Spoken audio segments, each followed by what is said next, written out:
ജോഗ്രഫിയുടെ പുതിയൊരു എപ്പിസോഡിലേക്ക് എല്ലാവർക്കും സ്വാഗതം.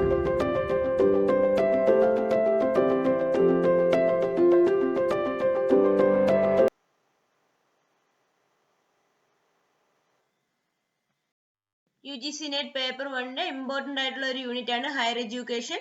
അതിലെ മോക്ക് ടെസ്റ്റ് സീരീസ് 5ാമത്തെ ഭാഗമാണ് ഇന്നത്തെ വീഡിയോ. എല്ലാത്തിലെയും പോലെ 10 ക്വസ്റ്റ്യൻസ് ആണ് ഇന്നത്തെ വീഡിയോയിൽ ഉൾപ്പെടുത്തിയിരിക്കുന്നത്. ഏറ്റവും പ്രധാനപ്പെട്ട അല്ലെങ്കിൽ കഴിഞ്ഞ വർഷങ്ങളിൽ ചോദിച്ചിട്ടുള്ള ചോദ്യങ്ങളാണ്. ചോദ്യങ്ങളിലേക്ക് കടക്കുന്നതിന് മുമ്പ് ചാനൽ സബ്സ്ക്രൈബ് ചെയ്യാൻ മറക്കരുത്. First question, what is the full form of NEET, an education for the admission into medical courses in India? NEET ന്റെ full form NEET. Options: National Employment Cum Entrance Test, National Effective Eligibility Test, National Entrance and Eligibility Test, National Eligibility Cum Entrance Test. NEET ന്റെ full form. Option D, National Eligibility Cum Entrance Test. Second question, which of the following is not located in Hyderabad? ഹൈദരാബാദിൽ അല്ലാത്ത institution ഏത്? Options: National Institute of Rural Development, National Institute of Nutrition, Indian Statistical Institute, National Institute of Small Industry Extension Training. Answer: Option C, Indian Statistical Institute. It is located at Kolkata. Indian Statistical Institute located at Kolkata. All others, the National Institute of Rural Development, National Institute of Nutrition, National Institute of Small Industry Extension Training, all these are located in Hyderabad. Next one, the first open university was set up in the state of. First open university. Option: Andhra Pradesh, Delhi, Uttar Pradesh, Tamil Nadu. Answer: the first open university was set up in Andhra Pradesh. Option A. Next one, match list 1 with list 2 and select the correct answer from the codes given below. കുറെ ഇൻസ്റ്റിറ്റ്യൂഷൻസും അവയുടെ പ്ലേസസുമാണ് എല്ലാ വർഷവും ചോദിക്കുന്നതാണ്. ഒന്നുകിൽ ഇതുപോലെ matching question അല്ലെങ്കിൽ one word ആയിട്ട് ഏതെങ്കിലും ഒന്നുണ്ടാവും. ഇവിടെ institutions: Indian council of Historical Research, National Judicial Academy, Indian School of Mines University, Indian Institute of Forest. Places: Bhopal, Dehradun, New Delhi, Dhanbad. Indian Institute of Forest IFS ഓഫീസേഴ്സിനൊക്കെ ട്രെയിനിങ് നൽകുന്ന സ്ഥാപനമാണ്. It is located at Dehradun. Indian Institute of Forest is at Dehradun. Then National Judicial Academy. National Judicial Academy supreme കോർട്ടിലെയും ഹൈക്കോർട്ടിലെയും ഒക്കെ judicial ഓഫീസേഴ്സിന് training നൽകുന്നതാണ്. Judicial Academy is at Bhopal. Then the Indian Council of Historical Research is at New Delhi. Indian Council of Historical Research, empirical researchനൊക്കെ importance നൽകുന്നതാണ്. Indian Council of Historical Research, it is at New Delhi. Then Indian School of Mines University is at Dhanbad. Indian School of Mines University is at Dhanbad. Mining education ഒക്കെ നൽകുന്ന സ്ഥാപനമാണ് Indian School of Mines university.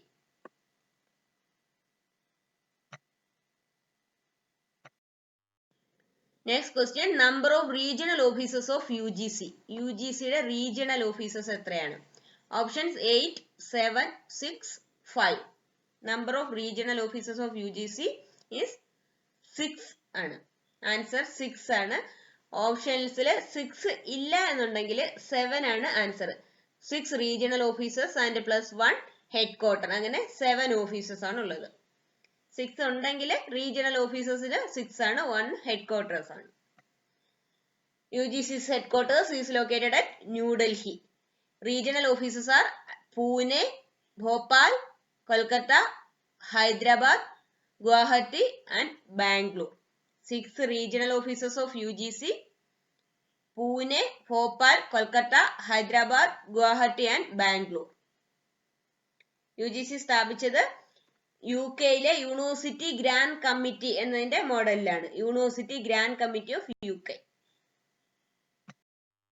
Next one, which of the following bodies grants fund for higher education? ഇന്ത്യയിൽ ഉന്നത വിദ്യാഭ്യാസത്തിന് വേണ്ടിയിട്ടുള്ള fund നൽകുന്ന സ്ഥാപനം. UGC, state government, central government, municipal corporation. Options പറയുന്ന ഇവ നാലും സ്റ്റേറ്റ് ഗവൺമെന്റും സെൻട്രൽ ഗവൺമെന്റും മാത്രം. Option C UGC, state government and central government. Option D UGC and central government. ഉന്നത വിദ്യാഭ്യാസ സ്ഥാപനങ്ങൾക്ക് ഗ്രാന്റ് നൽകുന്നത്, ഫണ്ട് നൽകുന്നത്. സ്ഥാപനങ്ങൾക്കും ഉന്നത വിദ്യാഭ്യാസത്തിന് വേണ്ടിയിട്ടുമുള്ള മുതൽ മുടക്ക് നടത്തുന്നത്. ആൻസർ ഓപ്ഷൻ സി ആണ്. UGCയും സ്റ്റേറ്റ് ഗവൺമെന്റും സെൻട്രൽ ഗവൺമെന്റുമാണ്. Next question, which of the following organizations look after the quality of technical and management education in India? ഇന്ത്യയിൽ ടെക്നിക്കൽ ആൻഡ് മാനേജ്മെന്റ് എഡ്യൂക്കേഷൻസിനൊക്കെ നടത്തിക്കുന്നത് ഏത് ഇൻസ്റ്റിറ്റ്യൂഷൻ ആണ്? Options MCI, medical council of India ആണ് MCI. Full ഫോമും important ആണ്. MCI, medical council of India. CSIR, council of scientific and industrial research. NCTE, national council of teacher education ആണ് NCTE. AICTE, all India council of technical education. ഇതില് MCI medical ഫീൽഡിലാണ്. CSIR എന്ന് പറയുമ്പോൾ scientific and institution research എന്നേ പറയുന്നുള്ളൂ. NCTE teacher എഡ്യൂക്കേഷന്റെ ആണ്. പിന്നീട് option D ആണ് correct answer. AICTE. AICTE means all Indian council of technical education. Option D ആണ് കറക്റ്റ് ആൻസർ.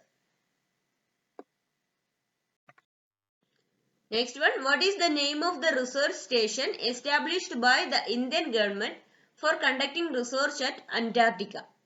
അന്റാർട്ടിക്കയിൽ ഗവേഷണം നടത്തുന്നതിന് വേണ്ടിയിട്ട് സ്ഥാപിച്ച റിസർച്ച് സ്റ്റേഷൻ ഏതാണ്? ഇന്ത്യൻ ഗവൺമെന്റ് സ്ഥാപിച്ച റിസർച്ച് സ്റ്റേഷൻ ഏതാണ്?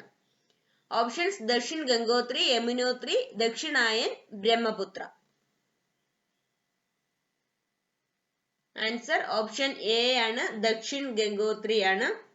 It was the first scientific base station of India situated at Antarctica.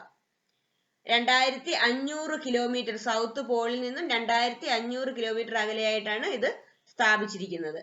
1984 establish ചെയ്തത്. 1984. Next question. The University Grants Commission was established with which of the following aims? താഴെ പറയുന്നവയിൽ ഏതൊക്കെ ഉദ്ദേശത്തോടു കൂടിയാണ് UGC നിലവിൽ വന്നത്? First on promotion of research and development in higher education, capacity building of teachers, identifying and sustaining institutions of potential learning. ഉന്നത വിദ്യാഭ്യാസ രംഗത്ത് ഗവേഷണവും വികസനവും, അധ്യാപന ശേഷി വർദ്ധിപ്പിക്കുക, സാധ്യതയുള്ള സ്ഥാപനങ്ങളെ കണ്ടെത്തി വികസിപ്പിക്കുക. ഇതിൽ ഏതൊക്കെയാണ് UGCയുടെ ഉദ്ദേശങ്ങൾ? ആൻസർ ഓൾ ദി എബോവ് ആണ്. Option A all the above. ഇതെല്ലാം തന്നെ UGCയുടെ ഉദ്ദേശങ്ങളിൽ വരുന്നു. Last question, what is the ranking of IIT Delhi at the QS Quacquarelli Symonds world university ranking 2019? 2019 world university ranking നടത്തുന്നത് QS ആണ്, ക്വാക്കർലി സൈമൺസ് എന്നാണ്. ഇന്ത്യയിലെ NIRF റാങ്കിംഗ് യൂണിവേഴ്സിറ്റികളെ റാങ്കിംഗ് ചെയ്യുന്നത് പോലെ വേൾഡ് യൂണിവേഴ്സിറ്റീസിനെ റാങ്കിംഗ് ചെയ്യുന്നതാണ് QS, ക്വാക്കർലി സൈമൺസ്. അതിൽ ഇന്ത്യയിലെ IIT Delhi, Indian Institute of ഡൽഹിയുടെ റാങ്ക് എത്രയാണ്? ഓപ്ഷൻസ് 182, 172, 179, 167. വേൾഡ് യൂണിവേഴ്സിറ്റി റാങ്കിങ്ങിൽ ഇന്ത്യയിലെ IIT ഡൽഹിയുടെ റാങ്കിംഗ്. ആൻസർ ഓപ്ഷൻ ബി ആണ്, 172. ഹയർ എഡ്യൂക്കേഷൻ മോക്ക് ടെസ്റ്റ് സീരീസിന്റെ 5ാമത്തെ ഭാഗം ഇവിടെ കഴിയുകയാണ്. അപ്പോൾ ഇതുവരെ കേട്ടുകൊണ്ടിരുന്നതിന് എല്ലാവർക്കും നന്ദി. ചാനൽ സബ്സ്ക്രൈബ് ചെയ്യാൻ മറക്കരുത്.